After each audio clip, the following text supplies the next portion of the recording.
Hello and welcome to the sixth in a series of 8 critical issue homilies facing the 2020 era Holy Ecclesia Universal Church. Today the focus is on a relatively recent trend.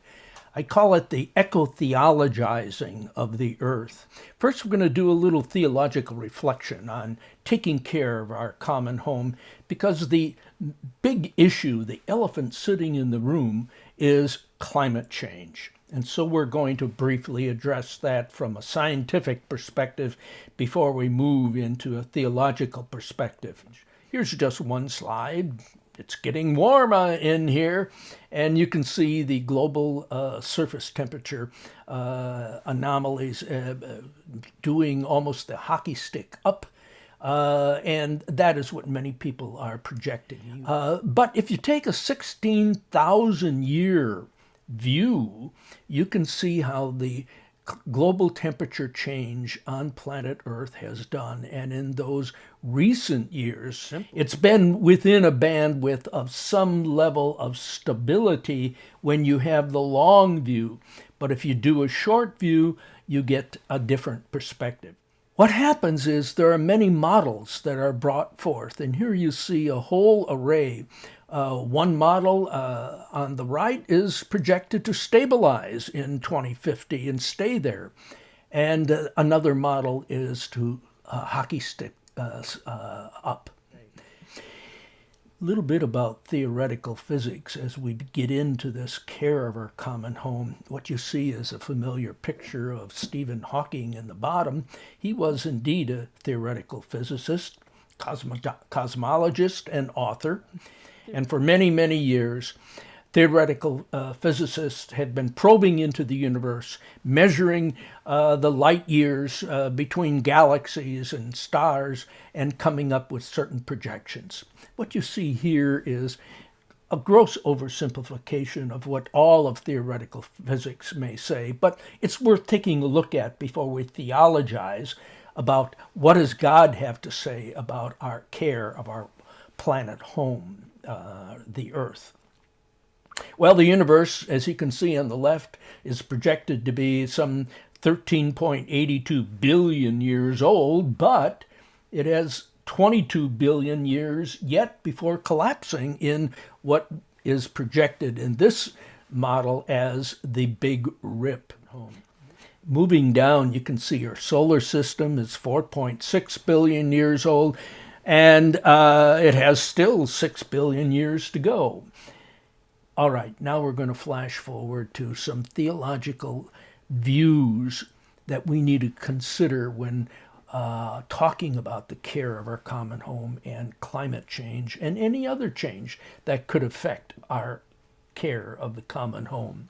St. Augustin, back in the 400s when Rome fell, there was a lot of pressure on trying to understand the fall of the Roman Empire, and St. Augustin, who was the Bishop of Hippo, a small town near Carthage, wrote his important book called The City of God.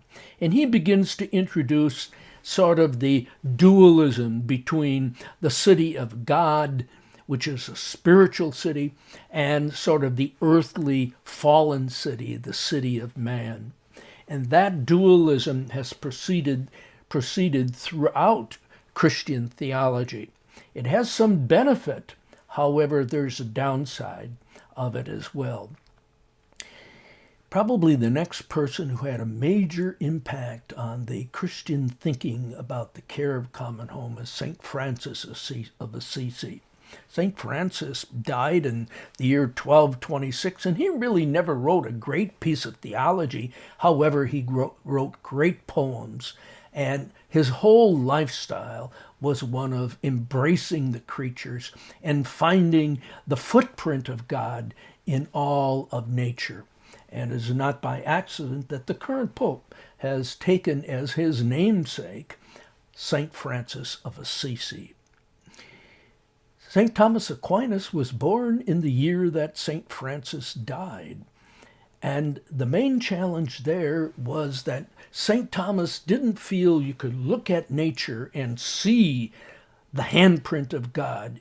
In fact, he felt if you looked just at the natural world, you could come to the conclusion that God does not exist. So St. Thomas Aquinas, in his great Summa Theologica, wrote of 5 different ways to sort of prove God's existence, the first 3 of which are known as the cosmological argument. There had to be a first motion and a first cause, and everything must be contingent upon something else taken together. St. Thomas gave the Christian community and the world a depiction of God, but that is a God who is above and beyond the earth. Martin Luther in the 1500s, some 300 years after St. Thomas Aquinas, came along and built his whole theology around standing in grace by God's graceful action. Luther wrote at one point, faith is a living, daring confidence in God's grace, so sure and certain that a man should stake his life on it 1,000 times. This confidence in God's grace and knowledge of it makes mankind happy and bold in dealing with God and with all creatures. And this is the work of the Holy Spirit in faith. So Martin Luther, standing in grace, adopts a little bit more of the St. Francis of Assisi embracing of God in the world and on planet Earth. The next major contribution is from Pierre de Chardin. Born in France in 1881, he was an ordained Jesuit priest, and he died in 1955 in the city of New York. He introduced the idea of building the earth. Christianity is preeminently, he wrote in his book Christianity and Evolution, a faith in the progressive unification of the world and God. It is essentially universalist, organic, and monist. Everything is moving to the omega point of God. So much of eco-theology goes back to Pierre de Chardin. Saving the world, then, what you see in front of you is a combined graphic. And it has a special spirituality, and it's called sustainability. And the spiritual acts are making sure that everything we do is eco-sustainable. But this perspective can get very close to an animism. One book or article that was written back in 2007 was called Holy Ground, Protestant Eco-Theology, Catholic Social Teaching, and a New Vision of Creation as Landed Sacred.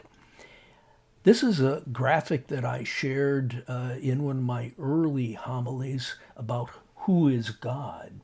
And that is, over time, Homo sapiens sapiens have been wrestling to explain the mystery, the mysterium tremendum, true north ought embedded in all of reality. And the initial wrestling was animism, the belief that the supernatural powers animate the material world, plants, animals. And animism thrived about 100,000 years ago. But in this article, it's calling for a return to animism. Quote from the article, in the earthen theology proposed here, Christianity's animist identity is reawakened through the ancient ideas of incarnation and spirit. The biblical teachings that God is beyond all things, but God, moreover, is also radically enmeshed within all things. Well, what are my takeaways from this theological reflection on taking care of our common home? The first takeaway is that I think the scientifically updating of the Copernican revolution, and that is, there was the idea in the time of St. Agustin, and clearly the Old Testament, New Testament, and Jesus, sort of having the cosmology that the earth was at the center of everything. The sun and eventually our Milky Way all revolved around the earth. It was a very anthropocentric view of cosmology and the reality. But the Copernican revolution totally turned things upside down, where the earth is merely a speck in the vastness of the universe. So scientifically updated for the Copernican revolution, I still feel that the traditional here on earth as in heaven distinctions between earth and the spiritual reality that God is bringing about, so to speak, using the image, not spatially, cosmologically, but spiritually of heaven. And that is, heaven is a condition of walking with God and being in unity with God. That cosmo-eschatology, in my view, used by Agustin and Aquinas and Luther and most current theologians, still has value in helping us understand God's amazing grace, soteriological, that is, salvation action plan, to bring us all into heaven, and that is, into a living walk with God spiritual relationship. So all mankind is saved from sin through faith in Yeshua the incarnate.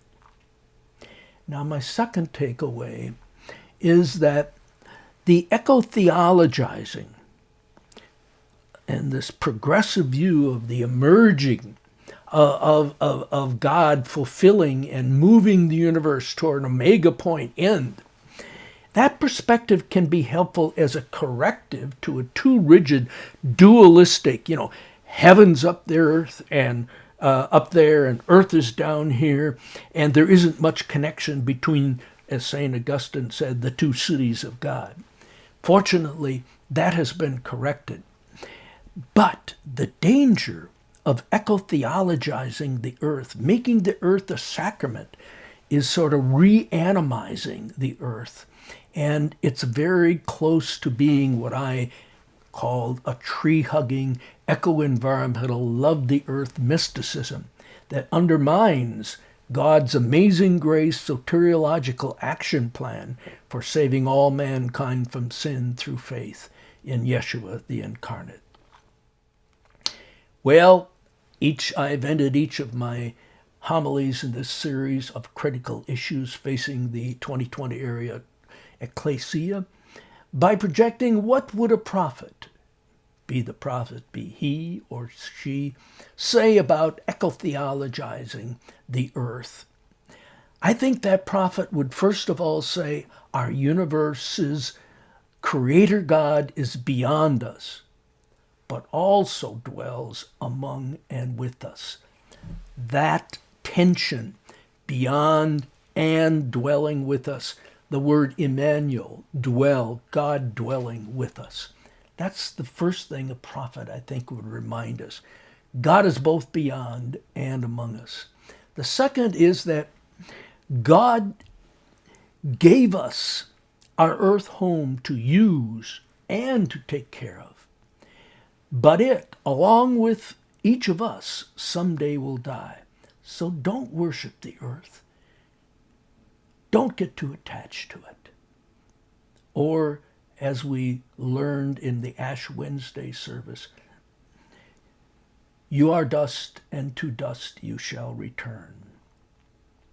The last thing that I think that such a prophet would say, in the meantime, let all of us Christians first be the salt of the earth, taking leadership roles and ensuring that we ourselves, our neighbors, and our nation, where needed, change our polluting ways. But secondly, in the final analysis, that prophet would say, as St. Augustin said at one point, trust the past to God's mercy, trust the present to God's love, and trust the future to God's providence. That's as I see it now. How do you see it? I'm John Piquel.